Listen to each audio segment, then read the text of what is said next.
Hello everyone, welcome to Angan Public School online teaching classes. Today in this lecture we are going to do chapter 4 in our workbook. So open your page number 26 in your workbook. See the question number 1, what it is given? A line segment has dash end point. Line segment की कितनी end point होती हैं? 2 end points. Is it? A ray has dash starting point. रे का symbol कैसा होता है? इस तरह से, जहाँ पे एक तरफ एरो मार्क होता है और एक तरफ पॉइंट होती है. तो कितनी पॉइंट है यहाँ पे? 1 point. A dash does not have a starting point और एंडिंग पॉइंट. ऐसे कौन सा है जिसकी ना तो कोई स्टार्टिंग पॉइंट होती है ना तो कोई एंडिंग पॉइंट होता है? That is a line. A ray is a part of a line, है ना. लाइन का ही पार्ट होता है रे, क्योंकि आप लाइन को आधा कर दो तो आपको क्या आएगा? रे आ जाएगा. Dash lines can be pass through a given point. A मतलब 1 पॉइंट. 1 पॉइंट से आप कितनी लाइन्स ड्रॉ कर सकते हो? Infinitely many lines. If 2 lines contained in the same plane do not intersect each other are called dash lines. ऐसी line जो एक ही प्लेन में हो और दोनों एक दूसरे से इंटरसेक्ट नहीं हो रही हैं, तो वैसी लाइन्स को हम क्या कहते हैं? Parallel lines. A simple closed figure. A simple closed figure formed by line segment is called एक ऐसा closed figure जो सिर्फ हम line segment को यूज़ करके बनाते हैं, उसे हम क्या कहेंगे?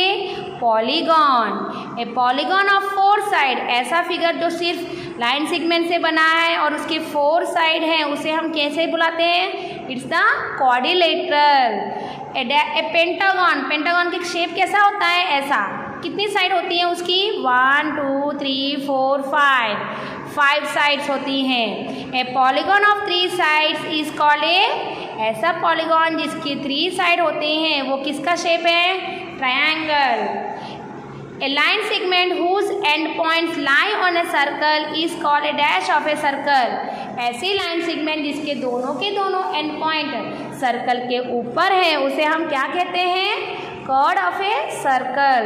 The line segment joining the non-adjacent vertex. Non-adjacent vertex मतलब opposite vertex of a polygon is called. ऐसी line segment जो आप एक polygon की non-adjacent मतलब opposite vertex को join करते हो, तो इस line को हम क्या कहते हैं? Diagonals of a polygon. A line segment joining the center of the circle and any point on the circle. एक ऐसी line segment जो center of a circle से start होके कहीं पे भी, circle के कहीं पे भी touch हो रही है, उसे हम क्या कहते हैं? Radius of a circle. If a curve does not cross itself. अगर ऐसा कर्व जो एक दूसरे को क्रॉस नहीं हो रहा है, तो it is called dash curve. वैसे कर्व्स को हम क्या कहेंगे? Simple curve. The radius of a circle is dash of its diameter. Radius of a circle उसके डायमीटर का कैसा होता है? ऑफ, है ना. नेक्स्ट क्वेश्चन क्या है? Complete the following statement by selecting the correct alternate from the those given in the brackets. Brackets में से आंसर सेलेक्ट करने से पहले आपको क्या करना है? अगर ज़रूरत पड़े तो सॉल्व करना है. Is it? तो बताइए मुझे. Line X Y is written as. Line X Y का सिंबल कैसे लिखते हो? लाइन का सिंबल क्या होता है? इसके ऊपर 2 एरो मार्क, तो मैंने वही लिखा है, line X Y. Line segment M N. Line segment का सिंबल क्या होता है? ऐसी स्ट्रेट लाइन, तो answer is line segment M N. Ray का symbol has 1 end point and एक तरफ एरो मार्क, तो एफ जी रे आपको लिखना है. आप उल्टा नहीं लिखोगे, आप ऐसे नहीं लिख सकते एफ जी रे इस तरफ, ये रॉन्ग होगा, क्योंकि रे का स्टार्टिंग पॉइंट क्या है? एफ है, तो आपको स्टार्टिंग पॉइंट भी एफ के ऊपर से ही करना है. Angle C B is, angle D C B is written as in dash form. ये कह रहा है अगर एंगल डी सी बी को शॉर्ट फॉर्म में लिखना है तो कैसे लिखोगे? तो पहले देखिए मैंने एंगल बना दी यहाँ पे, एंगल डी सी बी. आपके पास 3 तरीके से आप एंगल के नेम लिख सकते हो, या तो डी सी बी या तो बी सी डी, बट आपको शॉर्ट फॉर्म में लिखने को कहा है तो सिर्फ एंगल सी में जो बीच में होता है ना, मिडिल में, उसे आपको कंसिडर करना है. Dash is the vertex of angle L M N. Vertex मतलब 2 लाइन सेगमेंट, 2 रे जो कॉमन पॉइंट में इंटरसेक्ट हो रहे हैं, यानी कि कॉमन पॉइंट क्या है यहाँ पे? यम. आंसर इज यम। Dash are the same arms of angle P Q R. Angle P Q R के आर्म्स कौन से हैं? इसे आर्म कहते हैं और इसे भी आर्म कहते हैं। तो स्टार्टिंग पॉइंट क्या है? Q. Q P and Q R the arms of the line segment, और उसके ऊपर रे का सिंबल भी आपको लगाना है। Okay, now see the page number 27 what it is given. इसे कैसे रीड करेंगे? आर एम के ऊपर एक लाइन का सिंबल दिया है, इसे हम कैसे रीड करेंगे? Line segment R M can also be written as. ये कह रहा है कि लाइन सेगमेंट आर एम को आप और कौन से तरीके से नेम दे सकते हो? तो उल्टा दीजिए, M R. Dash has one starting point. इसमें से एक ऐसा सिंबल है जिसकी सिर्फ एक ही एंड पॉइंट होती है। तो वैसे तो आपको मैंने एक्सप्लेन किया हुआ है कि किसकी वन एंड पॉइंट होती है? रे। और इसमें रे का सिंबल कहाँ है? जी डी के ऊपर, इसलिए आंसर है ray G D. All the points of a circle are equidistant from the dash of the circle. ये कह रहा है सर्कल के सारे पॉइंट्स किसके इक्वल डिस्टेंस होते हैं? सेंटर के इक्वल डिस्टेंस होते हैं। Dash of a circle divide the circle into two equal parts. ये कह रहा है सर्कल का ऐसा कौन सी चीज़ है जो सर्कल को टू इक्वल पार्ट में डिवाइड करता है? तो वो है डायामीटर। क्यों? क्योंकि डायामीटर जो है वो सेंटर से पास होता है, इसलिए सर्कल को टू इक्वल पार्ट्स में डिवाइड करता है। A dash has no vertex. ऐसे कौन सी चीज़ है जिसकी कोई वर्टेक्स नहीं होती है, कोई कॉर्नर पॉइंट नहीं होती है?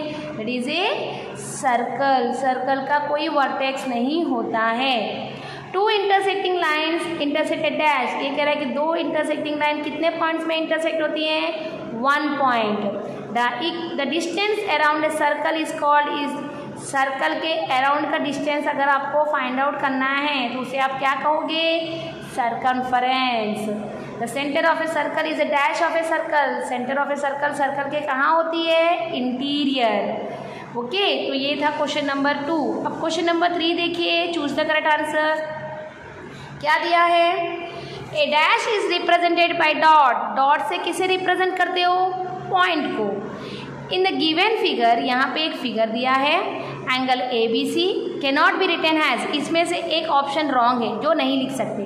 तो देखिए एंगल का वर्टेक्स क्या है? बी। अब बी है मतलब आपके सारे में मिडिल में कौन सा नेम पॉइंट होना चाहिए? बी। देखिए ऑप्शन ए में angle B A B Q दिया है, यानी कि करेक्ट है क्योंकि इन्होंने सेंटर में बी लिया है।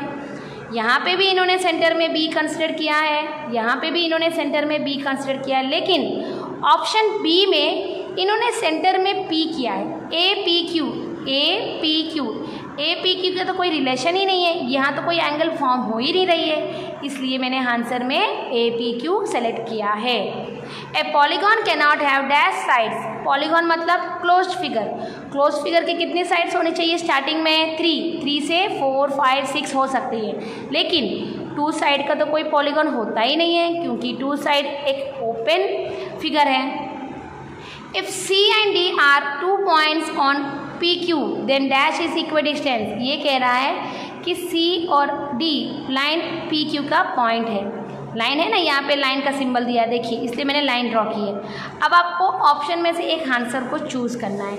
ये कह रहा है कि P Q is equal to C D. Line segment P Q line segment होगा नहीं ना, अब इसे ऐसे भी कह सकते हैं, इसलिए ऑप्शन में मैंने डी को सिलेक्ट किया है। ए triangle has dash diagonals. Triangle के कितने डायगोनल्स होते हैं? 2 diagonals. A quadrilateral has dash diagonal. Triangle के कितने डायगोनल्स होते हैं? 2 डायगोनल्स नहीं। देखिए डायगोनल्स का मतलब क्या होता है? एक ऐसी लाइन सेगमेंट जो वर्टेक्स से स्टार्ट होके उसके ऑपोजिट वर्टेक्स में जाके ज्वाइन होनी चाहिए, लेकिन उसके ऑपोजिट में वर्टेक्स नहीं है, साइड दिया है, इसलिए ट्राइंगल में कोई डायगोनल्स नहीं होते हैं। A quadrilateral has dash diagonals. Quadrilateral की कितनी साइड होती हैं? 4 साइड, और 4 साइड है मतलब कितने डायगोनल्स ड्रॉ कर सकते हो? 1, 2, इसलिए मैंने आंसर में 2 लिखा है। Radius of a circle is 6 centimetre. ये कह रहा है कि सर्कल का रेडियस का मेजरमेंट 6 सेंटीमीटर है, तो डायामीटर का मेजरमेंट कितना होगा? डायामीटर में कितनी रेडियस होती हैं? 2 रेडियस, ये भी 6 हो जाएगा। 6 + 6 कितना होगा? 12। In a circle all the dash are not equal. ये कह रहा है सर्कल में कौन सी चीज़ इक्वल नहीं होती है? तो सेमी सर्कल तो इक्वल होते हैं क्योंकि सर्कल को 2 इक्वल पार्ट में डिवाइड करते हैं। डायामीटर भी इक्वल होता है क्योंकि diameter passes through the centre और सेंटर में सारे लाइन सेगमेंट्स इक्वल होती हैं। कर्ड देखिए कभी छोटा होता है, कभी बड़ा होता है, कभी सेंटर से भी पास होता है, इसलिए सर्कल में कर्ड्स इक्वल नहीं होते हैं। Now open the page number 28। Question number 9 देखिए क्या दिया है। P is a point on a circle. क्या कह रहा है? P एक पॉइंट है सर्कल के ऊपर, हैविंग सेंटर M, और सेंटर M है, तो इसे क्या कहोगे? It is called radius of a circle. If a chord of a circle does not pass through the centre of the circle, ये कह रहा है सर्कल का जो कर्ड है वो सेंटर से पास नहीं हो रहा है, तो क्या फिर ये कर्ड डायामीटर का कैसे होगा? डायामीटर का हमेशा छोटा ही होता है। देखिए डायामीटर सेंटर से पास होती है और कर्ड सेंटर से पास नहीं हो रहा है, यानी कि ये वाली लाइन इस लाइन से बड़ी है ना, और इस वाली लाइन का नाम क्या है? डायामीटर। डायामीटर कर्ड से बड़ा होता है। The region of a circle enclosed by a chord and an arc, एक ऐसा रीजन जो कर्ड और सर्कल के बीच में है, आर्क के बीच में है, उसे हम क्या कहते हैं? सेगमेंट। एक ऐसा रीजन जो रेडियस और आर्क के बीच में है, उसे हम क्या कहेंगे? सेक्टर। ओके, तो ये था एमसीक्यूज। अब देखिए राइट और रॉन्ग्स, ट्रू और फॉल्स देखिए क्या दिया है। Every diameter of a circle is a chord but every chord of a circle is not its diameter. ये कह रहा है कि सर्कल के सारे डायमीटर को आप कर्ड भी कह सकते हो, लेकिन कर्ड को आप डायामीटर नहीं कह सकते। तो मैं कहूँगी ट्रू। क्यों? क्योंकि डायामीटर सेंटर से पास होता है और इसकी दोनों एंड पॉइंट सर्कल के ऊपर है, और कर्ड की भी तो दोनों एंड पॉइंट सर्कल के ऊपर होती है। फिर डायामीटर, अब देखिए कर्ड यहाँ से पास हो रहा है लेकिन ये सेंटर से पास नहीं हो रहा है, इसलिए इस कर्ड को आप डायामीटर नहीं कह सकते, क्योंकि डायमीटर का रूल है कि वो सेंटर से पास होना चाहिए, और यहाँ पे ये सेंटर से पास नहीं हो रहा है, इसलिए ये कर्ड डायमीटर नहीं हो सकता है। इसलिए आंसर में मैंने ट्रू लिखा है। अब मैंने ट्रू क्यों लिखा है? क्योंकि उन्होंने खुद कहा है इट्स नॉट वर्ड इन्होंने मेंशन किया है, इसलिए आंसर में ट्रू आएगा। अगर इन्होंने यहाँ पे नॉट वर्ड मेंशन नहीं किया होता तो आंसर में क्या आएगा? False. A line has 2 end points. Yes, line की 2 एंड पॉइंट्स होती है? नहीं, क्योंकि उसके तो दोनों तरफ एरो मार्क होते हैं, उसकी कोई डेफिनेट लेंथ होती नहीं है, इसलिए आंसर में फॉल्स है। If A curve ends at A starting point, ऐसा कर्व जो आपने स्टार्ट किया और फिर वहीं पे आके खड़ा हो जाए तो क्या वो ओपन कर्व होता है? नहीं, उसे क्या कहते हैं? उसे क्लोज कर्व होना चाहिए। All the radii of a circle are of equal length. ये कह रहा है सर्कल के सारे रेडियस इक्वल लेंथ के होते हैं, तो यस आप रेडियस कहीं पे भी ड्रॉ कीजिए लेकिन वो सेंटर को टच करेगा, सर्कल के पार्ट को एक पॉइंट टच करेगा, है ना। Diameter of a circle do not intersect each other. ये कह रहा है कि डायमीटर ऑफ ए सर्कल जो होता है वो एक दूसरे को इंटरसेक्ट नहीं करते हैं, लेकिन ये तो रॉन्ग है। डायमीटर हमेशा सेंटर से पास होती है, चाहे आप कितने भी डायमीटर ड्रॉ कर लीजिए वो तो एक दूसरे को इंटरसेक्ट तो होंगे ही। If A B C are collinear points, collinear मतलब एक लाइन में, तो देखिए मैंने पॉइंट ए बी सी ले लिया जो एक ही लाइन में है।